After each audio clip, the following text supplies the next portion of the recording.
자, 계속해서 뻐꾸기 주식 특강이 있을 텐데 초반에 이야기를 드린 대로 뭐 고용이라든가 여러 가지 오늘 지표를 통해서 또 시장을 전망해 주신다고 합니다. 항소해 등에 올라타는 것뿐만 아니라 고삐까지 당기면서 좀 좋은 시장 좀 누려보자라고 이야기를 하셨는데, 자, 오늘의 강의 지금 바로 시작해 보겠습니다. 네, 아까 말씀드린 대로 이 시간 통해서 시장에 대한 밑그림을 그려드리고 있습니다. 그거 굉장히 중요하죠. 자, 그것은 뿌리에 해당이 되는 거예요. 뿌리가 튼튼해야 여러분도 투자가 성공할 수 있는 거. 줄기도 건강하게 나오는 것이고요. 거기서 좋은 열매를 맺게 되는 것이죠. 우리는 지금 뻐꾸기 주식 통해서 그 길을 계속해서 여러분들에게 가도록 권유를 드리고 있는 것이고요. 자, 지난주에는 황소의 등에 올라타자라고 그랬는데 이번 주는 바뀌어서 이제는 황소의 고삐를 당기자라고 바꿨습니다. 조금 더 강한 장이 만들어질 수도 있겠다라고 저는 긍정적으로 보는 편입니다. 자, 그 논리를 지금부터 한번 만들어 보도록 할 건데요. 요거 한번 보시죠. 이제는 황소의 고삐를 잡아당기자. 자, 연준의 긴축이 시장에 반영이 되기 시작하면서 상당히 스티키했던 고용이 슬슬 꺾이기 시작을 했다라는 거, 둔화되기 시작했다라는 거 맞겠죠? 자, 이 변화부터 시작을 한번 해보도록 할 것이고요. 처음 시작은 이걸로 한번 시작해 보겠습니다. 지난주 우리 방송할 때 PC 발표가 있었는데 네네. 사실 저희가 요거에 대해서 좀 세밀하게 봐드리긴 쉽지 않았어요. 여기부터 한번 보도록 하겠습니다. 지속적인 긴축에 영향을 보이는 미국 PC 물가지수 지난주에 발표가 됐습니다. 주말에. 자, PC는 5.0이 나왔습니다. 그러니까 예상치보다 떨어졌고 이전치보다 떨어졌습니다. 코어도 4.6이 나오면서 이전치, 예상치 모두 하회했습니다. 연준이 정책 결정하면서 가장 우선시 여기는 것 중에 하나가 이 코어 PC입니다. 근데 이 코어 PC가 2021년 10월 이후에 가장 최저치로 떨어지고 있다는 거는 기술적으로 보면 깨지고 있다는 거죠. 그래서 밑에 단에서 이렇게 한번 보시게 되면 이런 거예요. 우리가 보통 주가가 이런 식으로 움직이다가 이 지지선이 깨지게 되면 아랫방향으로 움직인다는 거죠. 자, 아래쪽에 보시면 빨간색이 코어 PC입니다. 그죠? 코어 PC는 4.6으로 지난 21년 10월 이후에 최저치로 떨어지기 시작을 했다. 우리는 꺾일 거라고 얘기해 드렸는데 꺾이고 있다. 이렇게 보시면 되겠고요. 그런데 잘 보시게 되면 이번에 보면은 비내구재 상품의 하락이 이번 PC의 가장 중요한 요. 그러니까 세부적으로 보면 여기 보시면 한번 이렇게 볼 수 있어요. 여기 보시게 되면 요 아래쪽에 이 노란색, 황토색은 그러니까 내구재입니다. 그리고 그 다음은 비내구재입니다. 그리고 이쪽은 서비스입니다. 잘 보시게 되면 내구재하고 비내구재는 많이 빠진 것이고, 그 다음에 이 서비스 쪽은 여전히 좀 많이 볼륨이 크다라는 얘기는 아직 잘 잡히지 않다라는 건데, 내구재는 뭐 가구나 뭐 자동차 이런 거고, 그 다음에 비내구재는 그러니까 뭐 의류품, 뭐 의류 이런 거를 얘기하는 거고요. 서비스 쪽에서는 아직 주거비가 확고히 잡히지 않다라는 거죠. 자, 여기 보시면 서비스 부분에서는 주거비가 여전히 높은 수준을 유지하고 있다. 단, 제가 지난번에 소개해 드릴 때 진로우나 우리가 뭐 캐시실러 주택가격지수나 이런 거 봤을 때 선행하는 거, 이런 레깅 효과가 있다라고 그랬죠. 그래서 뭐라고 그랬죠? 제가 볼 때는 3월 CPI 정도부터는 빠질 거예요. 3월은 4월에 발표되는 겁니다. 그러니까 아마 다음 주에 발표되는 CPI에서 주거비가 좀 빠지기 시작할 가능성이 있다라는 거를 지난번 말씀을 드렸으니까 그건 그런 식으로 보시면 되겠고요. 자, 페드와치 통해서 FOMC 전망을 금리 전망을 좀 한번 해보도록 할 텐데, 여기 잘 보시게 되면 5월에 있는 5월 3일에 있는, 그러니까 지금 이제 5%잖아요. 4.75에서 5%. 네. 그게 55%라는 얘기는 금리 동결을 얘기하는 거예요. 그래서 5월과 6월과 7월에 보면은 여기 다 몰려 있죠. 그 얘기는 뭐냐면 지금 금리 동결이 인상보다 우세하다는 겁니다. 그런데 잘 보시게 되면 이 테이블을 가만히 보시게 되면 5월과 7월 이 세 차례 동결을 한 이후에 9월에 가서 첫 번째 금리 인하가 될 가능성이 있다라는 거예요. 증시는 미리 반영을 하겠죠. 또 하나는 올 연말에 가면 어디에 가 있냐면 대략 한 4% 정도 또는 4.25 그리고 내년 1월이면은 3.75에서 4%니까 지금보다 올 연말 12월과 내년 초 정도가 되면 거의 1%가 떨어진다라는 겁니다. 자, 이런 테이블을 여러분들 한번 잘 보시면서 그 근거를 지금부터 한번 찾아보도록 할 텐데, 잘 보시게 되면 졸트입니다. 이번 주 고용 내용을 쭉 한번 좀 점검을 해드리도록 할게요. 졸트 초반에 나왔습니다. 졸트 구직 보고서. 처음으로 이제 993만 건이 나왔는데 1000만 건 아래로 내려가는 거는 거의 2년 만에, 그죠? 2년 만에 1000만 건 아래로 내려간 거는 이번이 처음입니다. 상당히 의미가 있다. 고용이 둔화. 특히 구인이 떨어지고 있다. 구인은 중요하다라고 그러죠. 구인은 기업이 직원을 구하기 위해서 일자리를 만드는 것이고, 구직은 내가 구하는 거죠. 구직이 많아야 되는 거예요. 구인이 많다라는 거는 높은 임금을 제시해야 되는 거고, 임금 인플레이션이 꺾이지 않을 것이고, 인플레이션에 대한 부담을 준다라는 내용이에요. 그래서 우리는 구인이 떨어지는 걸 굉장히 좀 중요하게 봐야 된다. 이렇게 여러분들이 보시면 되겠고요.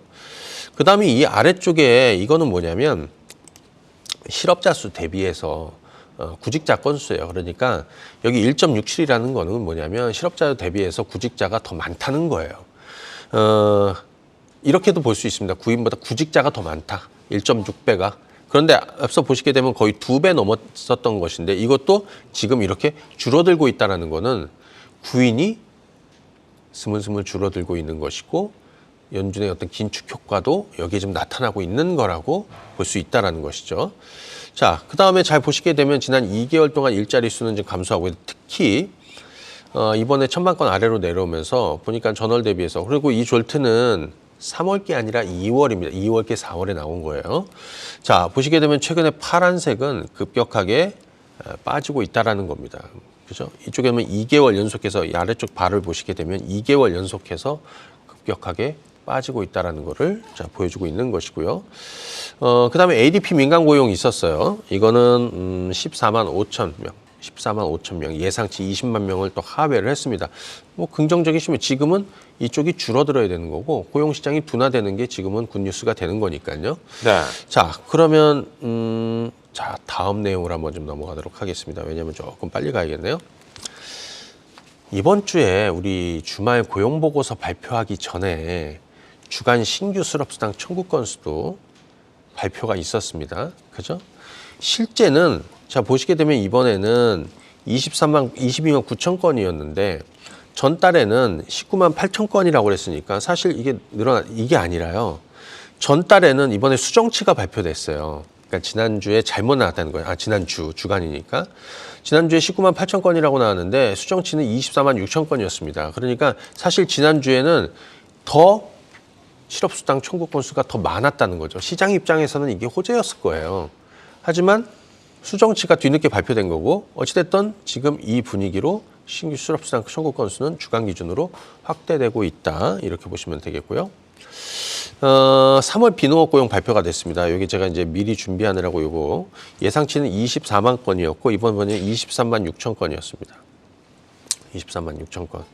그러니까 고용은 좀 줄어들고, 이거는 긍정적인 부분이죠. 이번 3월 고용에서는 실업률은 보시게 되면 예상치 3.6이었는데 3.5가 나왔어요.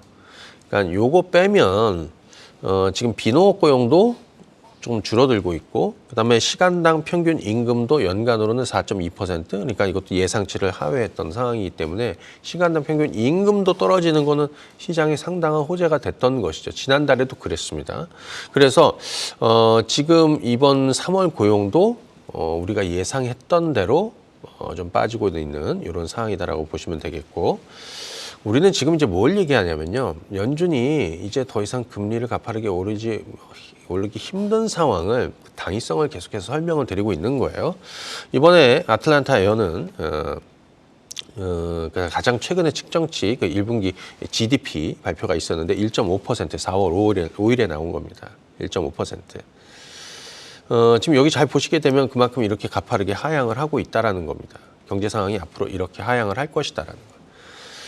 결국에는 연준이 이 부분을 감안하지 않을 수 없다. 이런데 가파르게 금리를 더 긴축을 할 수 있냐? 하기 힘들다라는 거고요. 이 아래쪽에는 블루칩의 이 컨센서스 밴드가 돼 있죠. 블루칩 컨센서스 밴드라고 보시면 돼요. 이건 뭐냐면 블루칩 상위 10개사하고 하위 10개사의 평균을 낸 건데 그 전망이죠. 실적 전망인데 그것도 지금 이렇게 서서히 하향하려고 하고 있습니다. 그래서 전체적으로는 이런 식으로 내려가고 있는 거를 연준이 이제 부담스럽게 당연히 고민할 수밖에 없는 상황이다라고 볼 수 있겠고요. 달러는 지금 약세로 가고 있다라고 그랬습니다. 근데 이 달러 약세는 우리가 이제 100을 향해서 가는 거지만 100 아래로도 내려갈 수도 있겠다. 이 달러 약세는 신흥 시장에는 이머징 시장에서는 이 리스크 온 모드, 그러니까 리스크 위에 앉았다라는 거예요. 이 지니까 달러 이외의 자산에 대한 어떤 강세를 예측할 수 있다라는 거고요. 자, 여기서는 조금 좀 어려울 수도 있는데 그냥 중요한 내용이니까 하나 좀 설명을 드리겠습니다. 역레포로 시중 은행 자금이 연준에 집중적으로 유입되고 있다. 자, 이것이 무슨 의미냐? 역레포라는 거는 소위 말하면은 이거예요. 연준이 이제 유동성을 흡수할 때, 그러니까 채권 매각하고 시중은행에서 자금이 들어오는 거죠. 시중 입장에서는 보유하고 있는 시중 입장에서 레포는 거꾸로인데 역레포는 여러분들이 생각할 때 이렇게 생각하시면 돼요. 시중은행이 연준에다가 돈을 갖다 맡긴다. 그리고 그 역레포 금리 이자를 받는다. 이렇게 보시면 되는 거죠. 이 역레포는 시중은행의 자금, 돈이 연준으로 들어가는 거기 때문에 양적 긴축의 어떤 간접 양적 기축 효과가 있는 겁니다. 그러다 보니까 지금 신용경색 얘기가 계속 나오고 있는 것이죠. 자, 이 역레포에 보시게 되면 최근 신용경색으로 왜냐하면 금리가 거의 없는 MMF, 이건 금리가 없다라고 그랬죠. 얼마 전에 우리 SVB 사태 이후에 네. 자금이 JP모건이나 이런 쪽으로 다 들어갔는데 대형으로 들어갔는데 거기에 들어온 자금의 40%가 MMF로 들어갔다라는 얘기 들었잖아요. 근데 그 MMF의 자금이 이 역레포로 들어간다라는 거예요. 그래서 그게 지금 어느 정도가 됐냐? 거의 2조 달러 수준까지 올라왔다는 겁니다. 그죠? 자, 여기 보시게 되면 최근 MMF에서 연준에 역레포에 투자를 많이 하고 있는 건데 이거는 중앙은행에다가 돈을 예금하는 거랑 똑같다. 그죠? 이게 2021년에 역레포 금리를 0.05%를 더 주겠다라고 인상을 했습니다. 그러다 보니까 MMF는 이자가 없죠. 그래서 이 초단기 자금이 다 이쪽으로 몰리는 거예요. 그러니까 시중에서는 시종 경색, 자금 경색을 겪을 수밖에 없는 거죠. 자, 결국에 이상적인 건 뭐냐면 연준에 집중된 이 자금이 시중은행으로 돌아가기 위해서는 역레포 금리를 내려야 된다라는 겁니다. 여기서 살펴볼 건 두 가지입니다. 역레포 금리를 내릴 수밖에 없는 거. 왜냐? 이쪽으로 연준으로 자금이 너무 많이 들어왔으니까 네네. 그 이자 비용이 천문학적으로 늘어났다는 거예요. 최근에 금리가 올라가면서. 그죠? 그리고 지금 은행 문제가 터졌잖아요. 그죠? 그리고 우리가 금리를 더 이상 올릴 수 없는 어떤 신호, 그것도 이쪽에서 나올 가능성이 좀 있죠. 그래서 역레포 금리를 인하할 가능성이 있다. 이거 여러분들이 한번 체크하시면 되겠고, 제가 닉 티미라우스 월스트리트 기자의 트윗에서 가져온 건데요. 이게 이겁니다. 지금 역레포 얘기를 하고 있는 거예요. 역레포에 물린 자금을 은행을 통해 유동성을 공급하기 위해서는 연준이 금리를 내려야 된다라는 겁니다. 왜? 풀어줘야죠. 여기에 들어오는 건 시중으로 풀어줘야 자금 경색이 풀리는 거고 기업으로 들어가고 가계로도 들어가는 거 아니겠습니까? 그 흐름을 만들어주는 흐름이 이제 곧 만들어질 가능성이 좀 높다라는 거고요. 최근에는 이쪽으로 잘 보시게 되면 급격히 쏠리고 있습니다. 2022년 그리고 23년에 급격히 쏠리고 있죠. 그렇죠? 자, 이것이 역레포 금리를 인하하면서 저는 가능성이 있다라고 보여지고요. 자, 그래서 제가 이걸 한번 오늘 방송 내용을 한번 좀 정리를 해봤습니다. 자, 우리가 PC 얘기했고 고용 얘기 쭉 했고 그다음에 역레포 얘기까지 했었는데 연준이 경기 침체를 공식화하기 이전에까지의 고용 데이터 부진, 고용 데이터가 나쁜 거는 굿뉴스입니다. 하지만 연준이 경기 침체를 공식화한 후에는 달라집니다. 고용 데이터가 부진하거나 지표가 부진한 건 그때서부터는 다 배드뉴스가 될 겁니다. 지금은 배드뉴스가 굿뉴스지만 경기 침체를 공식화한 후에는 배드뉴스는 그냥 배드뉴스가 되는 겁니다. 자, 경기 침체 공식화는 언제 확인할 수 있을까요, 여러분들? 연준이 금리를 동결하거나 아니면 금리를 인하하는 시점이 경기 침체를 공식화하는 시점이다. 이렇게 보시고요. 경기 침체가 오면 시장이 떨어질 거 아니야 이런 우려감들이 있을 수 있지만 제가 이거는 이전에 이미 해소를 시켜드렸는데 경기 침체 공식화 이전에 실업률은 올라갔고 증시는 바닥을 치고 주가가 오르기 시작을 했어요. 이게 60년 미국의 경기 침체가 단 9번 있었거든요. 60년부터 해가지고 가장 최근에 가장 짧은 경기 침체는 2020년 코로나 때 20년까지 봤을 때 이 9번 중에 8번은 경기 침체 구간 이전에 증시가 바닥을 치고 강세장을 시작을 했습니다. 이게 오늘 여러분들에게 드린 결론이고요.